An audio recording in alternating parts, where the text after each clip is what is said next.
اعوذ باللہ من الشیطان الرجیم بسم اللہ الرحمن الرحیم اللہم صلی علی سیدنا محمد وعلی آل سیدنا محمد بعدد کل ذرۃ مئۃ الف الف مرۃ بسم اللہ الرحمن الرحیم سبحان الذی اسری بعبدہ لیلا من المسجد الحرام إلى المسجد الأقصى الذي باركنا حوله لنريه من آياتنا إنه هو السميع البصير۔ پاکی ہے اسے جو اپنے بندوں کو راتوں رات لے گیا مسجد حرام سے مسجد اقصیٰ تک، جس کے گرد گرد ہم نے برکت رکھی، ہم اسے اپنے عظیم نشانیاں دکھائیں، بے شک وہ سنتا دیکھتا ہے۔ یہ آیت 15ویں پارے کی سورہ بنی اسرائیل کی تلاوت کی ہے۔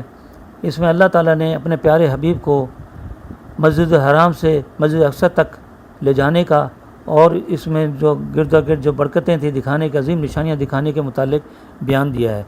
اس کے متعلق مزید ہمارے پیارے نبی صلی اللہ علیہ وسلم نے معراج کے واقعے کے متعلق ایک حدیث آپ کو بیان کر رہا ہوں۔ وہ حدیث یہ ہے کہ صحیح مسلم کی حدیث ہے، پیج نمبر 223، حدیث نمبر 287، اور یہ حضرت ابو ذر غفاری رضی اللہ تعالیٰ سے روایت ہے۔ آپ صلی اللہ علیہ وسلم نے فرمایا، جب میں مکہ مکرمہ میں تھا میری مکان کی چھت کھول دی گئی، اس سے جبریل علیہ السلام اترے، انہوں نے میرا سینہ چاک کیا، پھر آب زمزم سے غسل دیا، اس کے بعد سونے کا ایک تھال جو حکمت اور ایمان سے لبریز تھا وہ میرے سینے میں انڈیل دیا، پھر میرے سینوں کو جوڑ دیا، پھر میرے ہاتھ پکڑا اور مجھے آسمان کی طرف لے گئے۔ جب ہم پہلے آسمان پر پہنچے تو جبریل علیہ السلام نے آسمان کے محافظ سے کہا، دروازہ کھولو۔ اس نے پوچھا، تم کون ہو؟ تو جبریل علیہ السلام نے جواب دیا، میں جبریل ہوں۔ ان سے پوچھا گیا، کیا آپ کے ساتھ کوئی اور بھی ہے؟ اس نے جواب دیا کہ ہاں، میرے ساتھ محمد صلی اللہ علیہ وآلہ وسلم ہے۔ محافظ نے پوچھا، کیا انہیں بلایا گیا؟ تو جبریل علیہ السلام نے جواب دیا، ہاں۔ اس نے دروازہ کھول دیا۔ حضور صلی اللہ علیہ وآلہ وسلم نے فرمایا، جب ہم آسمان دنیا کے اوپر پہنچے تو وہاں ایک شخص سے ملاقات ہوئی جس کے دائیں طرف ایک انباء کثیر تھا اور اس کے بائیں طرف جانب بھی کثرت ہجوم تھا۔ جب وہ اپنی دائیں جانب دیکھتے تو ہنستے اور جب اپنی بائیں جانب دیکھتے تو روتے۔ انہوں نے مجھے دیکھ کر صالح بیٹے اور صالح نبی کے الفاظ کے ساتھ خوش آمدید کہا۔ میں نے جبریل علیہ السلام سے پوچھا، یہ کون ہے؟ انہوں نے جواب دیا کہ یہ حضرت آدم علیہ السلام ہیں، اور ان کے دائیں بائیں جو ہجوم ہیں یہ ان کی اولاد ہے۔ جو دائیں جانب ہیں وہ جنتی ہیں اور بائیں جانب جو ہیں وہ دوزخی ہیں۔ جو اپنی دائیں جانب دیکھتے تو خوش ہو کر ہنستے اور جب بائیں جانب دیکھتے تو پریشان ہو کے روتے۔ آپ صلی اللہ علیہ وسلم نے فرمایا، پھر جبریل نے میرے ساتھ دوسرے آسمان کی طرف عروج کیا۔ وہاں پہنچے تو جبریل علیہ السلام نے اس کے محافظ کو کہا، دروازہ کھولو۔ تو محافظ نے اس کے ساتھ وہی سوال و جواب کیے جو پہلے آسمان کے محافظ نے کیے تھے، اور اس نے دروازہ کھول دیا۔ حضرت انس رضی اللہ تعالیٰ نے فرمایا کہ حضور صلی اللہ علیہ وسلم کے آسمانوں پر حضرت آدم، حضرت ادریس، حضرت عیسیٰ، حضرت موسیٰ، حضرت ابراہیم علیہ السلام سے ملاقات ہوئی، لیکن انہوں نے بیان کیا کہ پہلے آسمان پر حضرت آدم علیہ السلام تھے، چھٹے آسمان پر ابراہیم علیہ السلام تھے۔ حضرت انس رضی اللہ تعالیٰ نے فرمایا کہ حضور صلی اللہ علیہ وسلم نے ارشاد فرمایا، جب وہ ادریس علیہ السلام کے پاس سے گزرے تو میں نے جبریل سے پوچھا، یہ کون سی ہستی ہے؟ اس نے جواب دیا، یہ ادریس علیہ السلام ہے۔ پھر جب میری ملاقات موسیٰ علیہ السلام سے ہوئی تو صالح نبی صالح بھائی کے الفاظ کے ساتھ مجھے خوش آمدید کہا۔ میں نے پوچھا، یہ کون ہے؟ انہوں نے جواب دیا، یہ موسیٰ علیہ السلام ہے۔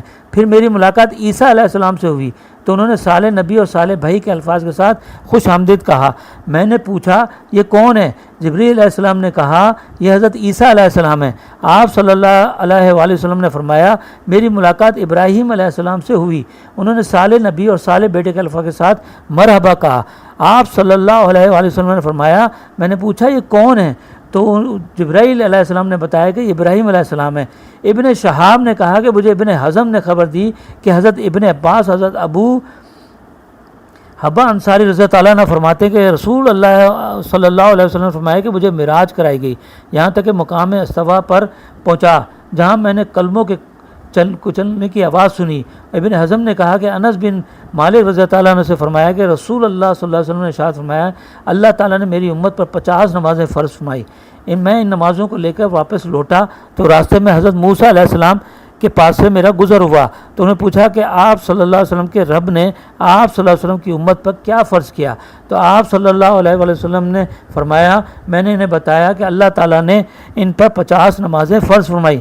موسیٰ علیہ السلام نے مجھے کہا کہ آپ اپنے رب کے پاس جائیے اور تخفیف کی التجا کیجیے، کیونکہ آپ صلی اللہ علیہ وسلم کی امت انہیں ادا نہیں کر سکے گی۔ حضور صلی اللہ علیہ وسلم نے فرمایا پھر اپنے رب کی بارگاہ میں حاضر ہوا تو اللہ تعالیٰ نے ان نمازوں میں کچھ کمی فرمائی۔ تو جب میں موسیٰ علیہ السلام کے پاس پھر پلٹ کر آیا تو میں نے بتایا کہ انہوں نے کہا کہ اپنے رب کی بارگاہ میں واپس جا کر تخفیف کی عرض کیجیے، کیونکہ آپ صلی اللہ علیہ وسلم کی امت یہ ادا کرنے کی طاقت نہیں رکھتی۔ آپ صلی اللہ علیہ وسلم نے فرمایا میں اللہ کی بارگاہ میں حاضر ہوا تو اللہ تعالیٰ نے فرمایا آپ صلی اللہ علیہ وسلم کی امت پر 5 نمازیں فرض ہیں، انہیں 50 کا اجر ملے گا۔ اللہ تعالیٰ نے فرمایا میرے قول میں تبدیلی نہیں ہوتی۔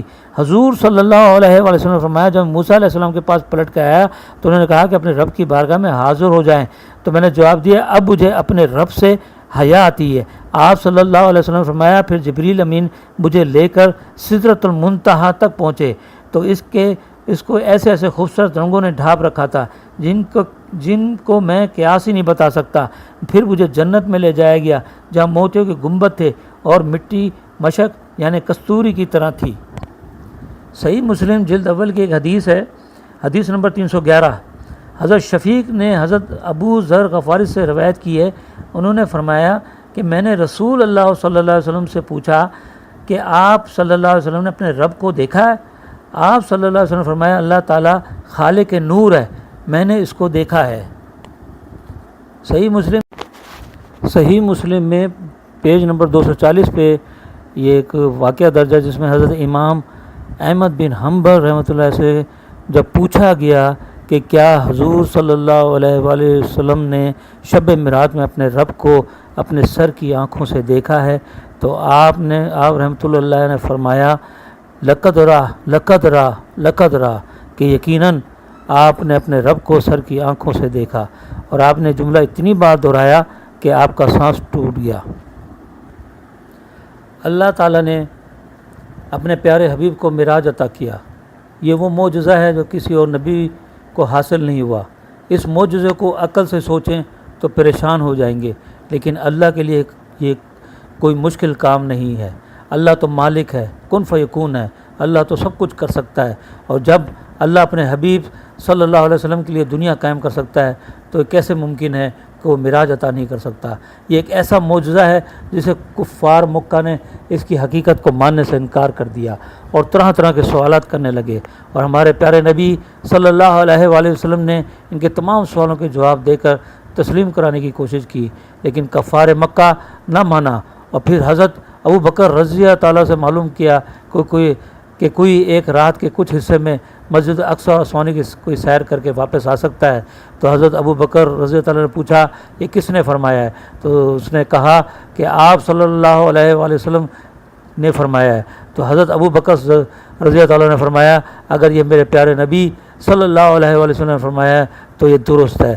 یہاں حضرت ابو بکر رضی اللہ تعالیٰ عنہ نے عقل سے نہیں سوچا بلکہ ایمان کے جذبے سے جواب دیا۔ یہ ایمان تھا صحابہ کا، لیکن آج کا بدبخت مسلمان کفار مکہ کی طرح اس بحث میں پڑ رہا ہے کہ ہمارے پیارے نبی صلی اللہ علیہ وسلم کا یہ معراج جسمانی ہے یا روحانی ہے۔ ہم مسلمان اب اتنے بھٹک گئے ہیں کہ کفار مکہ کی طرح سوچ رہے ہیں۔ یہ معجزہ جو ہمارے پیارے نبی صلی اللہ علیہ وسلم کو معراج کی صورت میں عطا ہوا در حقیقت یہ جسمانی ہے۔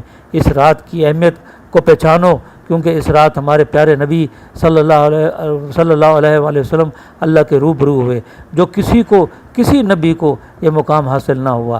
اس رات کو 5 نمازوں کو تحفہ ملا تھا، یہی وہی رات ہے۔ اس رات میں ہمارے پیارے نبی صلی اللہ علیہ وآلہ وسلم تمام انبیاء کی امامت کر کے بتا دیا کہ ہمارے پیارے نبی صلی اللہ علیہ وآلہ وسلم تمام انبیاء کے امام ہیں۔ عقل سے سوچنے والوں یہ بھی دیکھو کہ تمام انبیاء دنیا سے رخصت ہونے کے باوجود ہمارے پیارے نبی صلی اللہ علیہ وآلہ وسلم کی امامت میں نماز پڑھی تھی۔ یہ کیسی نماز ہے کہ ایک زندہ ہستی نے مرنے والوں کی نماز کی امامت کی؟ عقل کے اندھے تو ہمارے پیارے نبی اندھے ہیں تو جو ہمارے پیارے نبی صلی اللہ علیہ وآلہ وسلم کو نعوذ باللہ زندہ نہیں سمجھتے۔ دین اسلام کے تمام ارکان ادا کرنے کے تمام احکامات اللہ تعالیٰ نے زمین پر اپنے پیارے حبیب کو عطا کیے، حبیب کے امتی کے لیے عطا کیے، لیکن نماز واحد ارکان ہے جو اللہ تعالیٰ نے ہمارے پیارے نبی صلی اللہ علیہ وآلہ وسلم کو اپنے سامنے بلا کر ہمارے پیارے نبی صلی اللہ علیہ وآلہ وسلم کے امتی کے لیے تحفہ دیا۔ اس لیے نماز مومن کی معراج ہے۔ معراج کا مطلب ہے اللہ کے روبرو ہونا۔ ہمارے پیارے نبی صلی اللہ علیہ وآلہ وسلم معراج میں اللہ کے سامنے روبرو ہوئے، اور ایک حدیث کے مطابق جب مسلمان نماز پڑھتا ہے تو اللہ کے سامنے روبرو ہوتا ہے۔ اس لیے نماز مومن کی معراج ہے۔ آج کی رات آؤ ہم سب اس بات کا عہد کریں کہ آج سے ہم سب 5 وقت کی نماز پڑھیں گے۔ عالم اسلام جو مشکلات میں ہے اس کی وجہ نماز نہ پڑھنا ہے۔ نفلی عبادت کرنا کوئی بدعت نہیں ہوتی، جیسے ظہر، مغرب، عشاء کی نماز میں نفل پڑھتے ہیں، یہ بھی بدعت نہیں ہے۔ اگر اس رات کو نفلی عبادت کر رہا ہے تو اللہ کے واسطے عبادت کرنے والوں کو نفلی عبادت کرنے دو، نفلی روزے رکھنے دو۔ ہمارے پیارے نبی صلی اللہ علیہ وسلم اس رات میں کم و بیش 1,24,000 انبیاء کرام کو کیا نماز نہیں پڑھائی؟ کیا اس رات کو ہمارے پیارے نبی صلی اللہ علیہ وآلہ وسلم تہجد کی نماز نہیں پڑھی؟ اور کوئی اس رات کو جاگ کر تہجد پڑھ لیتا ہے یا کوئی اور نفلی عبادت کر لیتا ہے تو بھائی آپ کا کیا بگڑ جاتا ہے؟ صرف شیطان پریشان ہوتا ہے۔ اسی شیطان کی وجہ سے سوشل میڈیا میں لوگ اس کو بدعت سے تعبیر کر رہے ہیں۔ کچھ اللہ کا خوف کرو، نفلی عبادت کہاں سے بدعت ہو گئی؟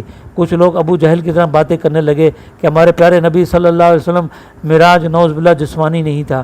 یہی اعتراض تو ابو جہل کو بھی تھا۔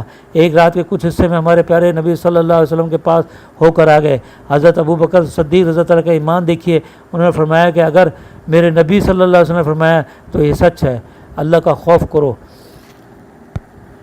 اللہ کا خوف کرو اور اس بات کی حقیقت کو جانو کہ ہمارے پیارے نبی صلی اللہ علیہ وسلم کا یہ معراج جسمانی تھا، اور اس کے اوپر آیت قرآنی سے بھی ثابت ہوتا ہے، حدیث سے بھی ثابت ہوتا ہے۔ اگر یہ معراج ان کو سوتے میں خواب میں ہوتا نعوذ باللہ یا کوئی ایسی روحانی طور پہ ہوتا تو نہ اس کا ذکر قرآن شریف میں ہوتا، نہ ہمارے پیارے نبی صلی اللہ علیہ وآلہ وسلم کی حدیث ہوتی، اور نہ ابو جہل کو اعتراض ہوتا، کیونکہ خواب دیکھنا اور یہ چیزیں دیکھنا تو دیکھ سکتے تھے، لیکن اس کے سمجھ میں یہ بات نہیں آ رہی تھی کہ یہ حضور صلی اللہ علیہ وسلم جسمانی طور پہ کیسے وہاں تک پہنچ گئے۔ اس لیے ہمیں ابو جہل کے راستے پہ نہیں چلنا، ہمیں اپنے پیارے نبی صلی اللہ علیہ وسلم کے راستے پہ چلنا ہے اور ان کے بتائے ہوئے دین پہ چلنا ہے۔ اس لیے ان کے بتائے ہوئے دین کے مطابق، اللہ کے قرآن کے مطابق ہمارے پیارے نبی صلی اللہ علیہ وسلم کو یہ معراج عطا ہوا ہے، اور یہ معراج ہمارے پیارے نبی صلی اللہ علیہ وسلم کو معراج کو بلا کر اور جو نماز عطا کی ہے، یہ ہمارے لیے ایک راہ ملی ہے جو اللہ کے سامنے پیش ہونے کا، اللہ کے سامنے کھڑے ہونے کا، اللہ کے سامنے جھکنے کا، اللہ کے سامنے سجدہ کرنے کا۔ اس لیے ہمیں اس کی بہت قدر کرنی چاہیے اور اس رات کو ہمیں منانا چاہیے، اور ہمیں اس رات کو کیسے منانا ہے، اور یہ رات اپنے امتی جو ولی اللہ ہیں ان کے مطابق منانا ہے۔ اس شب معراج کا واقعہ ایک وہ معجزہ ہے، اس میں ہمارے پیارے نبی صلی اللہ علیہ وسلم کی شان کو اجاگر کرتا ہے۔ اس کچھ پوائنٹ میں شان مصطفیٰ کی میں بیان کرتا ہوں جو اس معراج کے واقعے سے ہوئی ہے۔ نمبر 1، ہمارے پیارے نبی صلی اللہ علیہ وسلم اللہ کے روبرو ہوئے اور اللہ کا دیدار کیا۔ یہ اعجاز دنیا اور آسمان کی کسی شخصیت کو حاصل نہیں۔